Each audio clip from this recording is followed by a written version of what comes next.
1983. La France est endettée.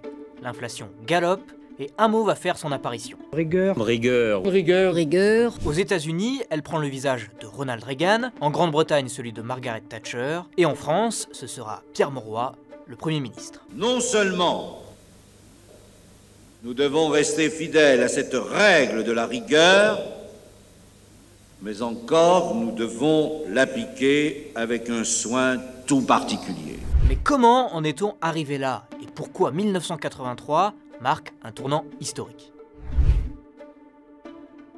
1981, François Mitterrand accède au pouvoir et met en place ses 110 propositions, dont des réformes et avancées sociales.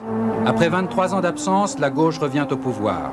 L'heure est à la réalisation des promesses du candidat Mitterrand. Relèvement des bas salaires et des prestations sociales, réduction du temps de travail, 5e semaine de congé. On relance l'économie avec la conviction que les autres pays industrialisés en feront bientôt autant.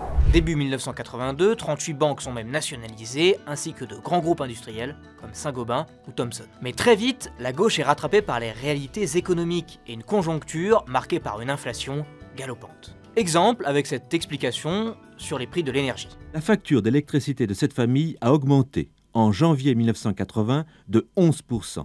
Août 80, 5%, janvier 81, 15%, soit 34% d'augmentation en un peu plus d'un an. La note de gaz, inutile d'y aller par 4 chemins et de vous donner la longue liste des augmentations annuelles. Sachez simplement que pour faire cuire le même rôti, notre famille dépensera 4 fois plus d'argent en 1982 qu'en 1973. Ou sur les prix de l'alimentation. Quels sont les produits là que vous avez pris et qui ont le plus augmenté? Les confitures, le café, bien qu'on fasse des efforts sur ces produits-là. J'ai pas pris dans les produits laitiers, il y a de très grosses différences au niveau du beurre, des yaourts qui sont extrêmement chers et il faut vraiment comparer les prix à ce niveau-là. Ajoutons à cela un contexte politique plus que maussade avec un revers de la gauche au municipal de 1983 qui perd 31 grandes villes. À ce moment-là, 2 options s'offrent à François Mitterrand. Arrêter la construction européenne en imposant à nouveau des barrières douanières aux frontières, ou se conformer à ses partenaires européens et adopter un plan d'austérité. Le gouvernement Mauroy va changer de politique et prendre le tournant de la rigueur. Tout se joue en une semaine. Lundi 21 mars, la France réduit la valeur de sa monnaie pour la 3e fois depuis 1981, alors que l'Allemagne augmente la valeur de la sienne, en contrepartie d'un plan de rigueur. 2 jours plus tard, le mercredi 23 mars, François Mitterrand s'adresse aux Français et donne le ton. Nous avons plus que jamais à vaincre sur 3 fronts. Le chômage, l'inflation, le commerce extérieur. Il est grand temps d'arrêter la machine infernale. Combattre l'inflation, c'est sauver la monnaie et le pouvoir d'achat. Voilà pourquoi je lutterai, et le gouvernement avec moi, de toutes nos forces contre ce mal et mobiliserai le pays à cette fin. Les 3 objectifs sont clairs. Lutter contre les déficits publics, réduire le déficit du commerce extérieur, réduire la spirale inflationniste. Le vendredi 25 mars, les mesures sont dévoilées à la fin du Conseil des ministres. Et le gouvernement frappe fort au portefeuille des Français. Taxes sur les carburants, sur l'alcool et sur le tabac. Augmentation des prix de l'électricité et du gaz de 8%. Les plus riches ont également obligation de prêter à l'État 10% du montant d'impôt sur le revenu qu'ils paient.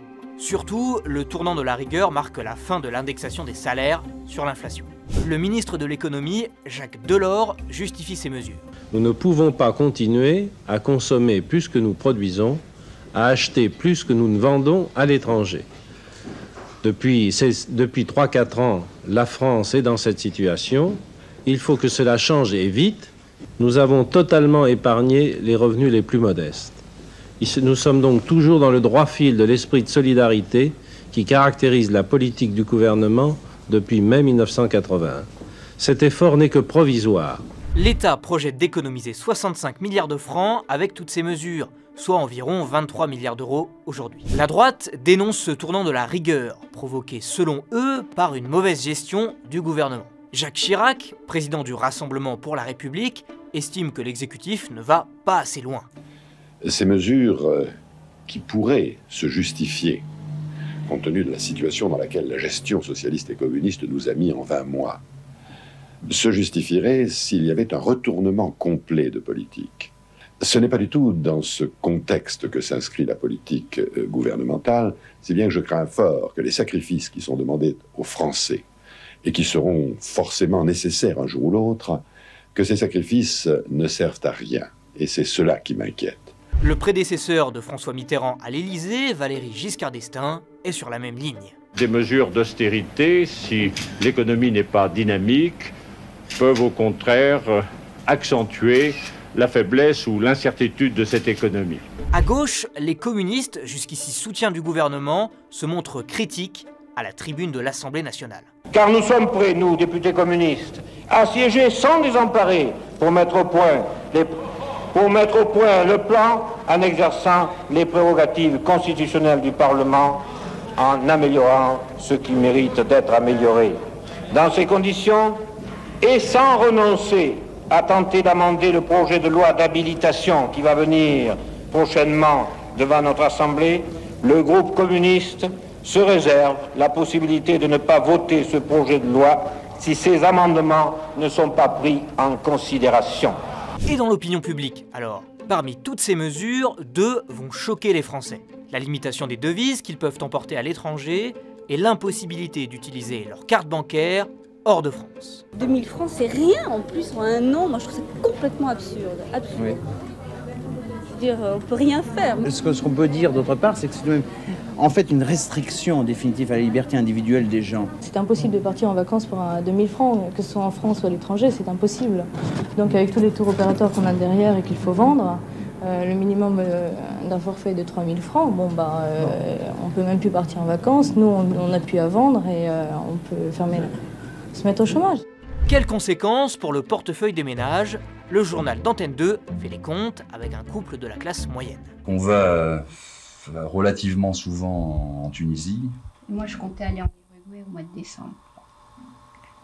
Donc je crois que pour cette année, on ne pourra faire ni l'un ni l'autre. Je crois que nous, on est prêts à faire des efforts parce que bon, il faut qu'on s'en sorte, il faut essayer que ça débouche sur quelque chose, mais il faudrait aussi essayer de frapper un peu plus les gros, voir les sorties de capitaux, et tout ça, quoi. Moi, je veux bien faire un effort, m'acheter un peu moins de vêtements, ou enfin, mais je trouve que le gouvernement frappe un peu trop bas. La politique de rigueur du gouvernement Mauroy contribue à dégrader le climat social. L'année 1983 est émaillée de conflits. Force ouvrière appelle à manifester dès le mois de mai 1983. Faites payer les spéculateurs par les travailleurs! Non, non, non à l'austérité! Mais la manifestation n'est officiellement pas dirigée directement contre le gouvernement. Les manifestants insistaient sur, je cite, le caractère apolitique du cortège. Nous ne voulons pas créer le désordre, disait-il, nous entendons rester sur le terrain syndical. Même si, au hasard du cortège, on entendait ici ou là des Mitterrand démission ou des Delors dehors. Les grèves, quant à elles, touchent EDF, où les agents craignent une perte de pouvoir d'achat. Mais nous n'avons pas de privilèges. Nous avons des avantages sociaux qui ont été acquis depuis de très très longues années. Il est hors de question qu'ils soient remis en cause. Et c'est dommage, mais j'avais cru autre chose de ce gouvernement dit de gauche. Mais le conflit social qui marque l'année, c'est la grève de l'usine automobile Talbot de Poissy. Pour protester contre le projet de licencier près de 3000 personnes, ils se mettent en grève. Face au conflit, le gouvernement temporise mais se dit tout de même du côté des ouvriers. En face d'une entreprise qui a des difficultés, d'un plan de licenciement massif, immédiatement tout mettre en œuvre pour que les licenciements soient les moins nombreux possibles. Les travailleurs, ils ont leurs amis au gouvernement, qu'ils le sachent.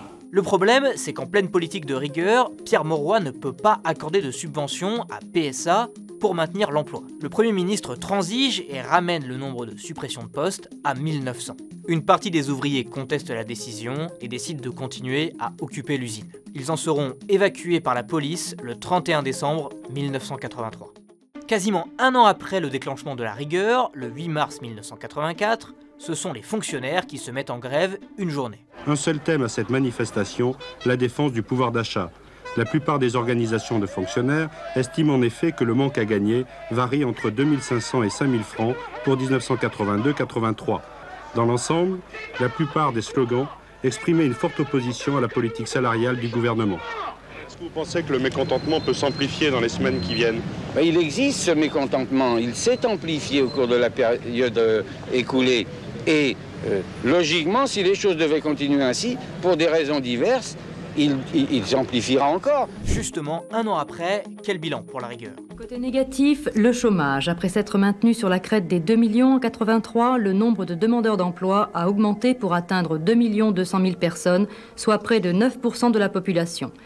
L'idée de base du programme de rigueur étant que la France ne pouvait plus continuer à consommer plus qu'elle produisait, le coup de frein au pouvoir d'achat a entraîné un ralentissement de la consommation des ménages qui n'a augmenté que de 0,4% en 83 au lieu de 3% par an environ entre 1970 et 1980. Sur les 3 objectifs posés par le gouvernement, 2 sont atteints. Lutter contre les déficits publics et réduire le déficit du commerce extérieur. En 1983, l'inflation s'élève à 9,3% et ne redescend qu'à 7,4% l'année suivante. La dette publique se stabilise autour de 30% du PIB, à un niveau semblable à celui de l'Allemagne. Les socialistes paieront le prix de l'impopularité de leurs mesures. D'abord, en juillet 1984, les ministres communistes quittent le gouvernement. C'est la fin de l'alliance entre les 2 partis de gauche. Enfin, lors des législatives suivantes en mars 1986, le PS est battu et cède la majorité à l'Assemblée nationale à la coalition de droite RPR-UNF.